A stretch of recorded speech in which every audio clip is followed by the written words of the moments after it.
एक काली रात थी।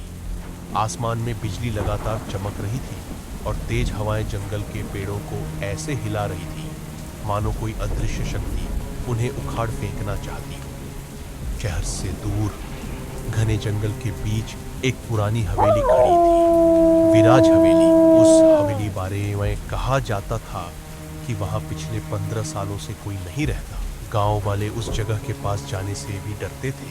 उनका कहना था कि रात होते ही हवेली के अंदर से किसी औरत के रोने की आवाज आती है और कभी कभी खिड़कियों में सफेद साया दिखाई देता है। लेकिन 3 दोस्त अर्जुन, विवेक और रिया इन बातों को सिर्फ अंधविश्वास मानते थे। एक दिन अर्जुन ने कहा, अगर सच में वहाँ भूत है तो आज रात पता चल जाएगा। रिया डरते हुए बोली, मुझे ये सब ठीक नहीं लग रहा। लेकिन बाकी तीनों तैयार थे। रात के करीब 10 बजे चारों अपनी कार से जंगल की तरफ निकल पड़े। बारिश और तेज हो चुकी थी। सड़क लगभग सुनसान थी। कुछ देर बाद उनकी कार हवेली के सामने आकर रुकी। हवेली बहुत विशाल थी। उसकी टूटी हुई खिड़कियां और जंग लगा लोहे का गेट उसे और डरावना बना रहे थे। जैसे ही वे अंदर गए, गेट अपने आप आवाज के साथ बंद हो गया। नेहा घबरा गई। ये अपने आप कैसे बंद हो गया? विवेक हंस पड़ा, हवा होगी। लेकिन अर्जुन ने देखा कि हवा बिल्कुल बंद थी। चारों धीरे धीरे हवेली के अंदर बढ़े। अंदर खूब अंधेरा था। दीवारों पर पुरानी तस्वीरें टंगी थी जिन पर धूल जमी हुई थी। अचानक रिया की नजर एक तस्वीर पर पड़ी। उस तस्वीर में एक आदमी खड़ा था, काले कपड़ों में। रिया ने डरते हुए कहा, इस आदमी की आंखें मुझे देख रही हैं। अर्जुन ने टॉर्च उस तस्वीर पर डाली।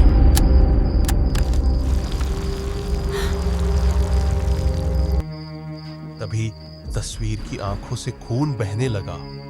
चारों पीछे हट गए, लेकिन अगले ही पल तस्वीर फिर सामान्य हो गई। विवेक बोला, शायद हमें भ्रम हुआ है। तभी ऊपर की मंजिल से किसी के चलने की आवाज आई, जैसे कोई भारी कदमों से चल रहा हो। अर्जुन ने हिम्मत जुटाई, चलो ऊपर देखते हैं। लेकिन विवेक कुछ सहमा सा था, मानो उसे किसी साये ने जकड़ लिया हो। जब वो ऊपर जा रहे थे तो विवेक अलग ही तरीके से चल रहा था। सीढ़ियां बहुत पुरानी थीं, हर कदम पर चरमराहट होती थी। ऊपर पहुंचते ही उन्हें एक लंबा गलियारा दिखाई दिया। गलियारे के आखिर में एक दरवाजा था जो बाकी कमरों से अलग दिख रहा था। उस पर बड़े अक्षरों में लिखा था, यह कमरा कभी मत खोलना, रिया। हमें वापस चलना चाहिए। लेकिन अर्जुन दरवाजे की तरफ बढ़ा। अर्जुन ने धीरे से दरवाजा खोला। जैसे ही उसने दरवाजा खोला, अचानक पूरा गलियारा ठंडा हो गया। रिया कांपते हुए बोली, तुम लोगों को महसूस हो रहा है? दरवाजे के अंदर से किसी औरत की धीमी आवाज आई, मुझे बाहर निकालो। कमरे के अंदर घना अंधेरा था। बीच में एक पुरानी कुर्सी रखी थी और उस पर कोई बैठा हुआ था। टॉर्च की रोशनी पड़ते ही चारों के होश उड़ गए। वहां एक औरत बैठी। उसके लंबे बाल उसके चेहरे को ढके हुए थे। लाल साड़ी पूरी तरह खून से सनी हुई थी। अचानक उसने अब सिर उठाया। उसकी आंखें बिल्कुल काली थीं। रिया डर के मारे चिल्लाई और भागने लगी, लेकिन तभी दरवाजा अपने आप बंद हो गया। औरत धीरे धीरे कुर्सी से उठी। तुम लोग यहाँ क्यों आए हो?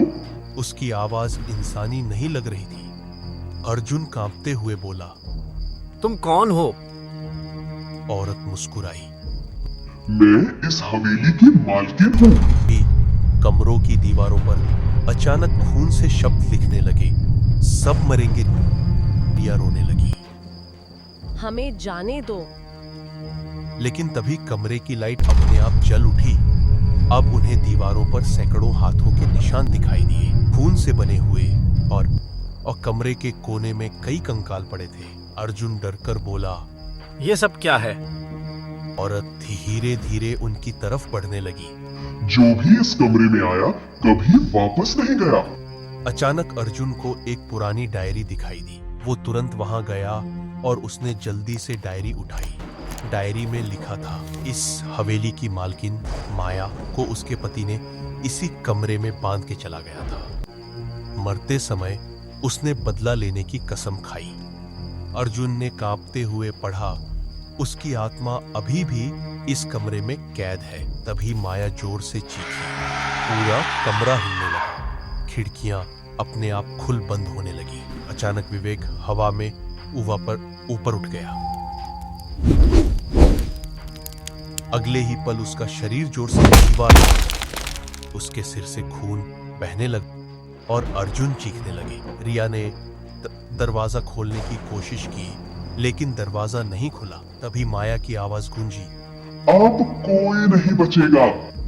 अचानक कमरे की सारी लाइट बंद हो गई। चारों तरफ सिर्फ अंधेरा था। अंधेरे में एक चमकती रोशनी दिखाई दी। जब अर्जुन ने टॉर्च जलाई, विवेक गायब था। सिर्फ उसका टूटा हुआ जूता जमीन पर पड़ा था। रिया हिस्टीरिया में रोने लगी। हम मर जाएंगे। तभी अर्जुन को डायरी का आखिरी पन्ना मिला। उसमें लिखा था, माया की आत्मा को खत्म करने का एक ही तरीका है, उसी कमरे में रखे पुराने शीशे को तोड़ दो। अर्जुन ने कमरे में इधर उधर देखा। कोने में एक बड़ा पुराना शीशा रख गया था, लेकिन जैसे ही वह उसकी तरफ बढ़ा, माया अचानक उसके सामने आ गई। उसका चेहरा अब पूरी तरह गुस्से से भरा हुआ था। उसकी आंखें लाल हो गई थी। वह जोर से चीखी। अर्जुन ने डरते हुए पास पड़ा लोहे का डंडा उठाया और पूरी ताकत से शीशे पर मार दिया। धड़ाम, शीशा टूट गया। अचानक पूरा कमरा कांपने लगा। माया दर्द से चीखने लगी। उसका शरीर धीरे धीरे धुएं में बदलने लगा और अगले ही पल वह गायब हो गई।